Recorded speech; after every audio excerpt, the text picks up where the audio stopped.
গল্পের নাম গরু আর ফ্রিজ।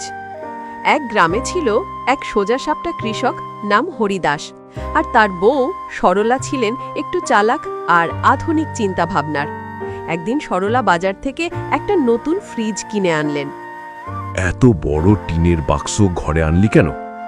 এটা ফ্রিজ, খাবার ঠান্ডা রাখে, নষ্ট হয় না।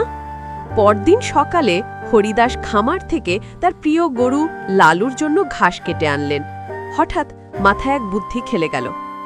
যদি ফ্রিজ খাবার ঠান্ডা রাখে, তাহলে আমার লালু গরুটাকে ফ্রিজে ঢুকিয়ে দিলেই তো গরমে কষ্ট পাবে না। সোজা বাড়িতে এসে বললেন, এই শোনো, ফ্রিজটা একটু খালি করে দাও তো, লালুকে ভেতরে ঢুকিয়ে রাখবো, দুপুরে খুব গরম পড়ছে। তুমি কি পাগল হয়েছ? ফ্রিজে গরু রাখে? কেন? তুমি তো বলেছিলে ফ্রিজে রাখলে সব ঠান্ডা হয়। এই কথা শুনে পাশের ঘরে তাদের ছেলে হেসে গড়াগড়ি খাচ্ছে। ফ্রিজে খাবার রাখে, গরু না। গরুর জন্য পাখা চালাও, জল দাও। ফ্রিজটা গরুর ঘর না। হরিদাস চুপ করে চলে গেল, কিন্তু রাতে দেখা গেল সে ফ্রিজের দরজা খুলে সামনে বসে ঠান্ডা হাওয়া খাচ্ছে। এবার বুঝলাম, গরু না, তুমি নিজেই ঢুকবে একদিন।